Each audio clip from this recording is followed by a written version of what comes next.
नमस्कार। The book pod में आपका स्वागत है, जहां हम पन्नों से कामयाबी का नक्शा तैयार करते हैं। मैं हूं आपकी होस्ट काजल। और मैं हूं आपका दोस्त RK। काजल, इतिहास गवाह है कि दुनिया में दौलत तो बहुत लोगों ने कमाई, लेकिन कुछ लोग ऐसे थे जिन्होंने दौलत को अपनी गुलाम बनाकर रखा। बिल्कुल RK। और आज हम एक ऐसे ही शख्स की कहानी लेकर आए हैं जिसने अपनी जिंदगी की शुरुआत 12 साल की उम्र में एक मजदूर के तौर पर की, लेकिन जब उसने दुनिया छोड़ी तो वो इतिहास का सबसे अमीर और सबसे बड़ा दानवीर बन चुका था। हम बात कर रहे हैं स्टील किंग एंड्रयू कार्नेगी की, वो इंसान जिसने लोहे को सोने में बदला और दुनिया को सिखाया कि अमीर मरना शर्म की बात है। प्रदीप ठाकुर द्वारा लिखित ये किताब सिर्फ एक बायोग्राफी नहीं, बल्कि बिजनेस और परोपकार की एक मास्टर क्लास है। कैसे एक आम इंसान अपनी सोच से पूरी दुनिया पर छा सकता है। तो चलिए गरीबी से अमीरी और अमीरी से महानता तक के इस अद्भुत सफर को शुरू करते हैं, सिर्फ द बुक पॉड पर। एक तरफ एक ऐसा शख्स जिसने स्टील का इतना बड़ा साम्राज्य बनाया कि पूरे दुनिया में उसका डंका बजता था, और दूसरी तरफ वही आदमी अपनी लगभग 90% दौलत दान कर जाता है। बड़ी अजीब बात है ना। हम बात कर रहे हैं एंड्रयू कार्नेगी की, एक इतना रूथलेस बिजनेसमैन जिसके तरीकों से लोग कांपते थे। वो आखिरकार इतिहास के सबसे बड़े परोपकारियों में से एक कैसे बन गया। और यही उनकी कहानी का सबसे दिलचस्प पहलू है। ये कोई सीधी साधी रैग्स टू रिचेस कहानी नहीं है। इसमें जबरदस्त एम्बिशन है, इनोवेशन है, लेकिन उसके साथ साथ क्रूरता और एक गहरा विरोधाभास भी है। स्कॉटलैंड की गरीबी से सफर शुरू करके अमेरिका के सबसे अमीर इंसान बनने तक, और फिर उस सारी दौलत को समाज को वापस लौटाने का उनका फैसला। तो इसका मतलब हम सिर्फ उनकी सफलता की कहानी नहीं, बल्कि उस सफलता के पीछे छुपे सच को भी समझने की कोशिश करेंगे, और उनके उस गॉस्पेल ऑफ वेल्थ की फिलॉसफी को भी। मतलब उनकी जो पब्लिक इमेज थी और जो बिजनेस की हकीकत थी, उसमें कितना फर्क था। उनका बचपन कैसा था। उनका बचपन कह सकते हैं कि संघर्ष का दूसरा नाम था। आप सोचिए, 1835 में स्कॉटलैंड के डनफर्मा लाइन में उनका जन्म हुआ। उनके पिता एक बुनकर थे, हाथ से कपड़ा बुनने वाले कारीगर। लेकिन वो औद्योगिक क्रांति का दौर था, बड़ी बड़ी मशीनें आ रही थीं और हाथ का काम मतलब वो लगभग खत्म ही हो रहा था। इस एक बदलाव ने कार्नेगी परिवार को भुखमरी की कगार पर लाकर खड़ा कर दिया। और इसी वजह से उन्हें अपना देश छोड़ना पड़ा। ये कोई मर्जी का फैसला नहीं था, ये एक मजबूरी थी। बिल्कुल। बेहतर जिंदगी की उम्मीद में पूरा परिवार कर्ज लेकर अमेरिका के पेंसिल्वेनिया आ गया। यहाँ सिर्फ 13 साल के एंड्रयू कार्नेगी की जिंदगी का असली संघर्ष शुरू हुआ। उनकी पहली नौकरी एक कपड़े की मिल में बॉबिन बॉय की थी। बॉबिन बॉय वो क्या होता है? यानी धागे की जो रील होती है, उसे बदलना। अच्छा। दिन में 12 घंटे, हफ्ते के 6 दिन, और तनख्वाह पूरे हफ्ते की मेहनत के बाद सिर्फ $1.20। आज के हिसाब से तो ये कुछ भी नहीं है। इस माहौल ने उनके अंदर क्या आग पैदा की होगी। और यही आग उनकी ड्राइविंग फोर्स बनी। उनके दिमाग में बस एक ही चीज थी, किसी भी तरह अपने परिवार को इस गरीबी से बाहर निकालना है। वो हमेशा बेहतर मौकों की तलाश में रहते थे, और जल्दी उन्हें एक मौका मिला भी, जिसने उनकी जिंदगी की दिशा ही बदल दी। आप उस टेलीग्राफ कंपनी की बात कर रही हैं जहां वो मैसेंजर बने? हाँ। वहां उनका एक अनोखा टैलेंट सामने आया। हाँ, 1850 में उन्हें ओहायो टेलीग्राफ कंपनी में मैसेंजर की नौकरी मिली। उनकी याददाश्त कमाल की थी। कुछ ही दिनों में उन्हें शहर के सारे जरूरी लोगों के चेहरे और उनके दफ्तर के पते याद हो गए। लेकिन असली जादू कुछ और था। ये कि वो मोर्स कोड को सिर्फ सुनकर ही समझ जाते थे, बिना लिखे। ये तो उस जमाने के हिसाब से एक सुपर पावर जैसा है। बिल्कुल सही समझे। जहां बाकी ऑपरेटर्स मैसेज को सुनकर पहले लिखते थे और फिर पढ़ते थे, कार्नेगी सीधे आवाज से ही मैसेज को डिकोड कर लेते थे। इस एक स्किल ने उन्हें भीड़ से अलग कर दिया, और वो बहुत जल्द मैसेंजर से टेलीग्राफ ऑपरेटर बन गए। इससे उनकी आमदनी भी बढ़ी और उनका आत्मविश्वास भी। तो एक तरफ तो ये टेक्निकल स्किल बढ़ रही थी, लेकिन उनकी सोच को असली उड़ान कहीं और से मिल रही थी, है ना? मतलब सिर्फ पैसा कमाना ही उनका मकसद नहीं रह गया था। सही कहा।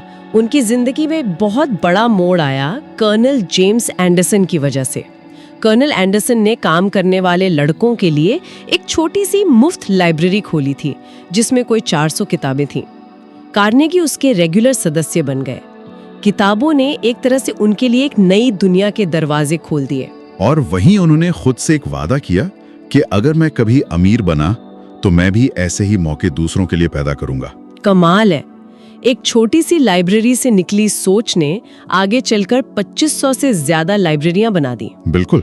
और इसी दौरान उनकी मुलाकात हुई थॉमस स्कॉट से, जो पेंसिल्वेनिया रेलरोड कंपनी में एक बड़े अफसर थे। स्कॉट ने कार्नेगी के अंदर की उस आग को पहचान लिया और 1853 में उन्हें अपना पर्सनल सेक्रेटरी और टेलीग्राफ ऑपरेटर बना लिया। तो स्कॉट उनके लिए एक तरह से मेंटर थे। सिर्फ मेंटर नहीं, उन्होंने कार्नेगी को बिजनेस की दुनिया का खेल सिखाया, मैनेजमेंट, कॉस्ट कटिंग और सबसे जरूरी पैसे को इन्वेस्ट करके पैसा कैसे बनाया जाता है। स्कॉट की ही मदद से कार्नेगी ने अपना पहला बड़ा इन्वेस्टमेंट किया, एडम्स एक्सप्रेस कंपनी में $500। कहते हैं कि इसके लिए उनकी माँ को अपना घर तक गिरवी रखना पड़ा था। और इस इन्वेस्टमेंट ने उन्हें जबरदस्त मुनाफा दिया। यहां से उन्हें समझ आ गया कि असली दौलत नौकरी से नहीं बल्कि ओनरशिप और इन्वेस्टमेंट से बनती है। एग्जैक्टली। फिर सिविल वॉर के दौरान उन्होंने मिलिट्री ट्रांसपोर्ट और टेलीग्राफ लाइनों को व्यवस्थित करने में एक अहम भूमिका निभाई। इस तजुर्बे ने उन्हें बड़े पैमाने पर ऑपरेशंस को मैनेज करना सिखाया। और जंग के बाद जब देश को दोबारा खड़ा करने का वक्त आया, कार्नेगी को एक ऐसी चीज दिखी जो शायद किसी और को नहीं दिख रही थी, स्टील। उन्हें समझ आ गया था कि देश के इंफ्रास्ट्रक्चर को दोबारा बनाने के लिए रेल की पटरियों से लेकर पुलों तक हर चीज में स्टील लगेगा। आने वाला वक्त स्टील का था। एकदम सही। और इसी विजन के साथ उन्होंने अपनी सुरक्षित रेल रोड की नौकरी छोड़ दी और अपना पूरा ध्यान स्टील पर लगा दिया। उन्होंने कीस्टोन ब्रिज कंपनी और यूनियन आयरन वर्क्स जैसी कंपनियां शुरू की और अपने बिजनेस के लिए 2 सुनहरे नियम बनाए। पहला, लागत पर नजर रखो, मुनाफा खुद ब खुद आ जाएगा। और दूसरा नियम उनके लिए और भी जरूरी था। काबिल मैनेजर्स उन मिलों से ज्यादा कीमती होते हैं जिन्हें वो चलाते हैं।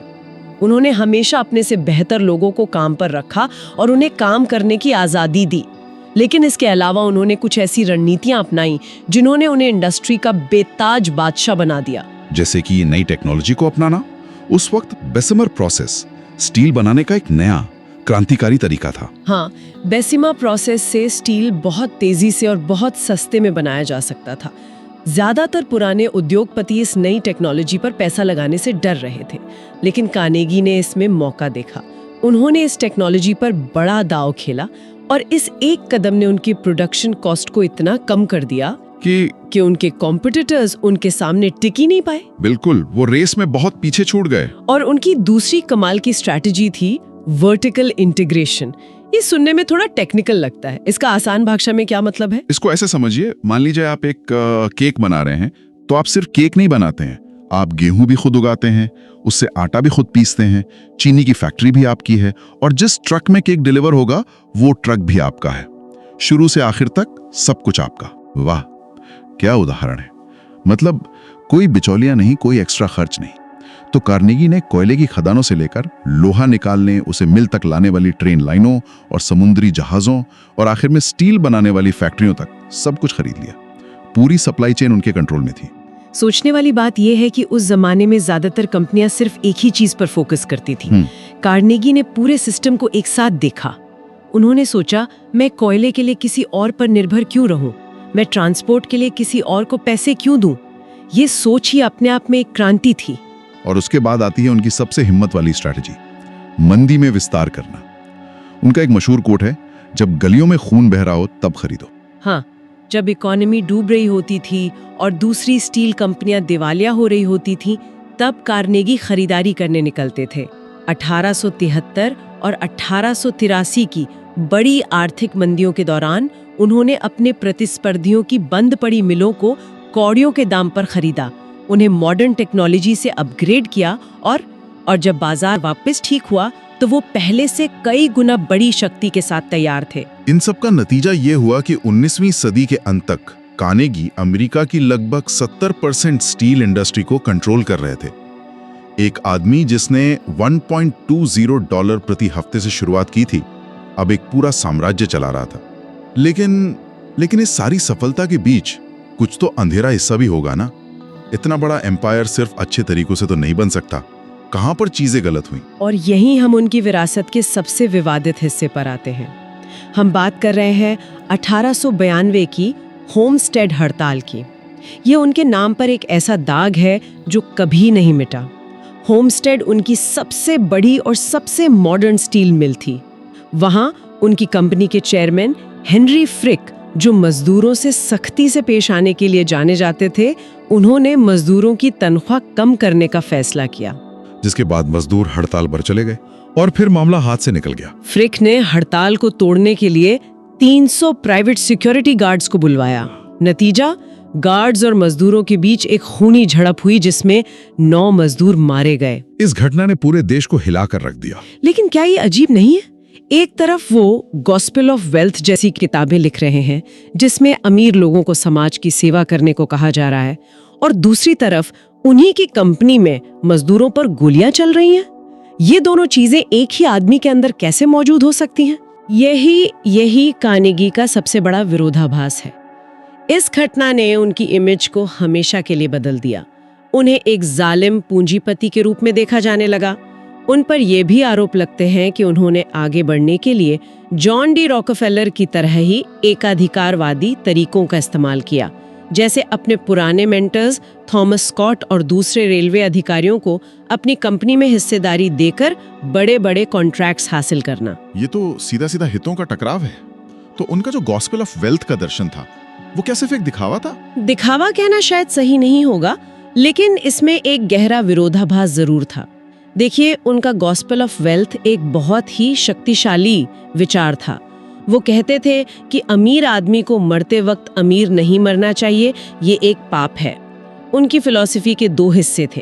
पहले हिस्से में पूरी मेहनत से पैसा कमाओ, हर तरीका अपनाओ, और दूसरे हिस्से में उस पैसे को समाज को लौटा दो। लेकिन भीख देकर नहीं, बल्कि उनके लिए अवसर बनाकर, जैसे लाइब्रेरियां, यूनिवर्सिटीज, ताकि लोग खुद को बेहतर बना सकें। ये उनका सीडी वाला कॉन्सेप्ट था। बिल्कुल, वो कहते थे कि गरीब को $1 देना गलत है, लेकिन एक ऐसी लाइब्रेरी बनाना जिससे वो खुद को लाखों डॉलर के काबिल बना सके, वो सही परोपकार है।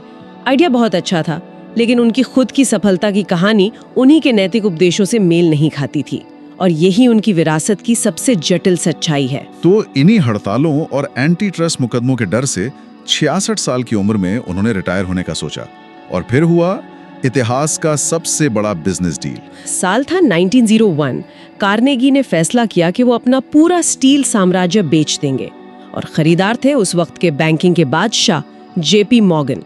मॉर्गन ने कार्नेगी स्टील को $480 मिलियन में खरीदा। $480 मिलियन 1901 में। आज के हिसाब से इसकी क्या कीमत होगी? एक अनुमान के मुताबिक 2014 के इन्फ्लेशन के हिसाब से ये रकम लगभग $372 बिलियन के बराबर थी। ये एक ऐसी रकम थी जिसका अंदाजा लगाना भी मुश्किल था। इस डील ने दुनिया की पहली $1 billion company US steel corporation को जन्म दिया और एंड्रू कार्नेगी को आधिकारिक तौर पर दुनिया का सबसे अमीर व्यक्ति बना दिया। और इसके बाद शुरू हुई उनकी जिंदगी की दूसरी पारी, एक ऐसी पारी जो उनकी बिजनेस लाइफ से बिल्कुल अलग थी। उन्होंने अपने आखिरी 18 साल अपनी दौलत को सिर्फ बांटने में लगा दिया। उन्होंने वही किया जिसका वादा उन्होंने बचपन में कर्नल एंडरसन की लाइब्रेरी में खुद से किया था। उन्होंने अपनी कुल संपत्ति का लगभग 90% हिस्सा दान कर दिया। उस पैसे से 2509 लाइब्रेरियां बनी, न्यूयॉर्क का मशहूर कार्नेगी हॉल बना, कार्नेगी मेलन यूनिवर्सिटी की स्थापना हुई, और न जाने कितने फाउंडेशंस बने जो आज भी शिक्षा और शांति के लिए काम कर रहे हैं। तो आखिर में हम एंड्रयू कार्नेगी को कैसे याद करें? एक बेरहम उद्योगपति जिसने दौलत कमाने के लिए हर हद पार कर दी, या एक दूरदर्शी परोपकारी जिसने शिक्षा और ज्ञान के लिए अपना सब कुछ दे दिया? सच तो ये है कि वो दोनों थे। उन्हें किसी एक चश्मे से नहीं देखा जा सकता। वो अपने दौर की पैदाइश थे, एक ऐसा दौर जहां जीतने के नियम आज से बहुत अलग थे। उनकी कहानी एक शख्स की नहीं बल्कि उस पूरे गिल्डेड एज की कहानी है जहां कमाल की तरक्की और भयानक शोषण दोनों साथ साथ चल रहे थे। उनकी जिंदगी एक बहुत जरूरी सवाल छोड़ जाती है, जो आज के अरबपतियों के लिए भी उतना ही प्रासंगिक है। बिल्कुल। सवाल ये है कि क्या दौलत कमाने के तरीकों को उसके इस्तेमाल के तरीकों से अलग करके देखा जा सकता है? क्या अंत में इस बात से फर्क पड़ता है कि पैसा कैसे कमाया गया अगर उसे समाज की भलाई के लिए खर्च कर दिया जाए? ये एक ऐसा सवाल है जिसका कोई आसान जवाब नहीं है। तो दोस्तों, ये थी एंड्रयू कार्नेगी की दास्तान। उन्होंने साबित किया कि बड़ा आदमी वो नहीं जो सबसे ज्यादा कमाता है, बल्कि बड़ा आदमी वो है जो समाज को सबसे ज्यादा लौटाता है। हमें उम्मीद है कि द बुक पॉड का ये एपिसोड आपके सपनों को एक नई उड़ान देगा। अगर आपको कार्नेगी की जीवन से प्रेरणा मिली है तो अभी हमारे चैनल को सब्सक्राइब करें और लाइक बटन दबाकर इस महान सोच का समर्थन करें। इस वीडियो को उन दोस्तों और बिजनेस पार्टनर्स के साथ शेयर जरूर करें जो जीवन में सिर्फ पैसा नहीं बल्कि नाम और इज्जत भी कमाना चाहते हैं। और हाँ, अपने सुझाव हमें कमेंट्स में जरूर बताएं। और अब आज का वो सवाल जो आपकी सोच की परीक्षा लेगा। एंड्रयू कार्नेगी का मानना था कि अपनी संपत्ति को समाज की भलाई में लगा देना ही जीवन का असली मकसद है। तो हमारा आपसे एक सीधा और दिल को छू लेने वाला सवाल है जिसका जवाब आपको नीचे कमेंट बॉक्स में देना है। अगर आज आपको एंड्रयू कार्नेगी जैसी अपार दौलत मिल जाए तो वो कौन सा एक समाज सेवा का काम है जिसे आप सबसे पहले पूरा करना चाहेंगे? क्या आप स्कूल बनवाएंगे या अस्पताल या कुछ और? अपने उस नेक इरादे को कमेंट में जरूर लिखें। मैं आरके और मैं काजल आपसे फिर मिलेंगे एक और बेहतरीन किताब के साथ। तब तक के लिए कमाते रहिए और बांटते रहिए। धन्यवाद।